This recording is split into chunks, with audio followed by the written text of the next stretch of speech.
চারটি লক্ষণ দেখলে বুঝবেন আপনার খুব কাছের মানুষরাই আপনার অজান্তেই আপনাকে হিংসা করে। নাম্বার 1, যখন দেখবেন আপনার যে কোনো সাফল্যকে সে ছোট করে দেখে। নাম্বার 2, আপনার ছোটোখাটো ভুলগুলোকে সে বড় করে দেখে, যাতে করে আপনি হীনমান্যতায় ভোগেন এবং আপনি যেন আর সামনের দিকে অগ্রসর না হতে পারেন। নাম্বার 3, আপনি বড় কোনো পরিকল্পনা করলে সেটাকে নিরুৎসাহিত করে এবং এর ভালো দিকগুলো চাপিয়ে নেগেটিভ দিকগুলো আপনার সামনে তুলে ধরার চেষ্টা করে। নাম্বার 4, এরা কোনো কারণ ছাড়াই মুখে মুখে আপনার প্রশংসা করে, কিন্তু পরোক্ষভাবে নিজেকে অন্যের কাছে বড় করে দেখানোর চেষ্টা করে। স্ত্রীকে 6টি কথা জীবনে কোনো দিন বলবেন না। নাম্বার 1, তোমার বাবা মা ভালো না অথবা তাদের গালমন্দ করা। নাম্বার 2, তোমাকে বিয়ে করে ভুল করেছি। নাম্বার 3, আমি কত টাকা ইনকাম করি তুমি কি তা জানো? এভাবে উপার্জনের অহংকার করা। নাম্বার 4, কোনো ছোটোখাটো কারণে মুখের উপর বলে দেওয়া যে তোমাকে আর ভালো লাগে না। নাম্বার 5, স্ত্রীর খাবার খাওয়া নিয়ে কথা বলা বা বিদ্রূপ করা। নাম্বার 6, স্ত্রীর সামনে কান্না করা। স্ত্রীর সামনে কান্না করলে আপনার দুর্বলতাকে পুঁজি করে সে আপনাকে আবারও আঘাত করতে পারে। ডিভোর্সি নারী মানে এই নয় যে সংসার জীবন মানিয়ে নিতে ব্যর্থ হয়েছে। এমনও হতে পারে যে সে একজন ব্যর্থ পুরুষের হাত থেকে মুক্তি পেয়েছে। তুমি অসংখ্য ভাষায় বিশেষজ্ঞ হতে পারো, কিন্তু তুমি যদি কারোর নীরবতার ভাষা বুঝতে না পারো তাহলে তুমি তার কাছে পরাজিত হবে। মানুষকে আপন করে রাখা মনে হয় পৃথিবীর সবচাইতে বেশি কঠিন কাজ। একটা সময়ের পর নিজের ভেতরের কথাগুলো আর কাউকে বলতে ইচ্ছে করবে না। জীবনে সঠিক মানুষ আসার জন্য ভুল মানুষগুলো ছেড়ে দেওয়ার প্রয়োজন আছে। ঘড়ি খারাপ হয়ে গেলে সেটা ঠিক করার মতো অনেক লোক পাবে, কিন্তু সময় খারাপ হলে সেটাকে ঠিক তোমাকে নিজেকেই করতে হবে। ব্যর্থতা কখনো আপনাকে টপকে যেতে পারবে না যদি আপনার মধ্যে সফল হওয়ার জন্য যথেষ্ট মনের জোর থাকে। আমরা সেই জিনিসটাকে বেশি পছন্দ করি যেটা পাওয়া প্রায় অসম্ভব। কাউকে ভালোবাসলে এতটাই ভালোবাসো যেন সে কষ্ট পেলে প্রথমে তোমাকেই মনে করে। একটা বয়সের পর অনুভূতির চেয়ে আত্মসম্মানকে বেশি গুরুত্ব দেওয়া উচিত। 100টা ভুল করলে কেউ কখনো ছেড়ে যায় না, ছেড়ে যায় একটা ভুল 100 বার করলে।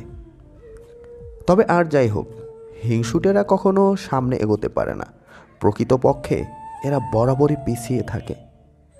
যে একবার বুঝে গেছে পেয়ে হারানোর শোক, সে আর কখনো চায় না নতুন প্রিয়জন হোক। মানুষের স্বার্থ পূরণ হয়ে গেলে হঠাৎ আচরণও বদল হয়ে যায়। গোপনে যে দান করে সেই দাতা, যে দান করার সময় ফটো তোলে সে তো বিজ্ঞাপন দাতা। পরিবারের সেই মানুষটাই একদিন হয়ে যায় দোষী, যে নিজের ভোগবিলাস ত্যাগ করে সবাইকে করেছিল খুশি। প্রয়োজন ফুরিয়ে গেলে কমে যায় ফোন, জিজ্ঞেস করলে বলে সে নাকি ব্যস্ত ভীষণ। যাকে তাকে পথ চিনিয়ে দেবেন না, পথ চেনা হয়ে গেলে আপনার পথেই সে কাঁটা বিছিয়ে দেবে। কিছু মানুষ শরীর খারাপে নয়, অন্যের ভালো দেখলেও অসুস্থ হয়ে পড়ে। তুমি যেদিন একা থাকতে থাকতে ভালো থাকার কারণটা খুঁজে পাবে, সেদিন থেকে আর কেউ তোমাকে খারাপ রাখতে পারবে না।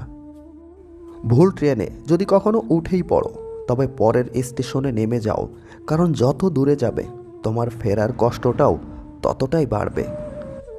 আপন মানুষ বলতে আসলে কিছুই নেই। আপনি যতটা সফল ঠিক ততটাই হবে আপনার আপন মানুষের পরিধি। তার কাছে কখনো সময়ের প্রত্যাশা করা উচিত নয়, যার কাছে তোমার জন্য ব্যস্ততার অজুহাত সবসময় প্রস্তুত থাকে। ভালোবাসা আর সময় চেয়ে নিতে নেই, এ তো উপহারে পাওয়া জিনিস।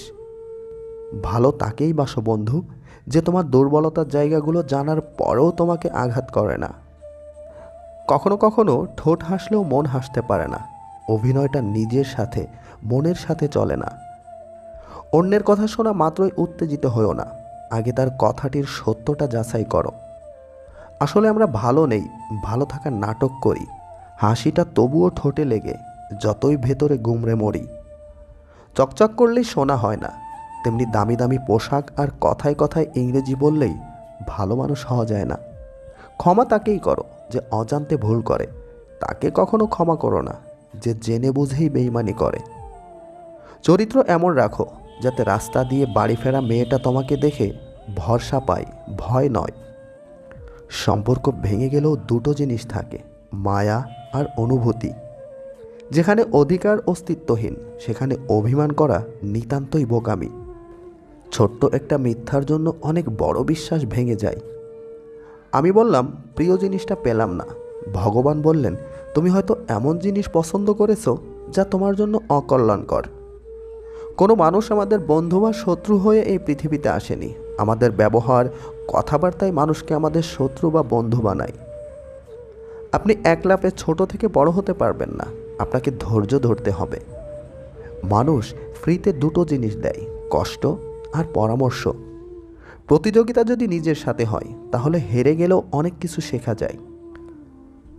যোগ্যরা যোগ্য স্থান পেলে বিনয়ী হয়, আর অযোগ্যরা যোগ্য স্থান পেলে অহংকারী হয়। সত্যিকারের বন্ধু সেই যে তোমার অতীতকে গ্রহণ করে, তোমার বর্তমানকে সমর্থন করে এবং তোমার ভবিষ্যৎকে উৎসাহিত করে। ভালো থাকাটা নিজেই তৈরি করে নিতে হয়, আর যদি অন্য কেউ ভালো থাকতে অনুপ্রাণিত করে তাহলে সেটা সৌভাগ্যের কথা। অদ্ভুত বাস্তবতা, অবৈধ পথের ধনী মানুষ সমাজে সম্মানিত, আর বৈধ পথের গরিব মানুষরা সমাজে অবহেলিত। কিছু মানুষের অভিনয় এত নিখুঁত হয় যে আমরা ভাবি যে আমরাই তার প্রিয় মানুষ।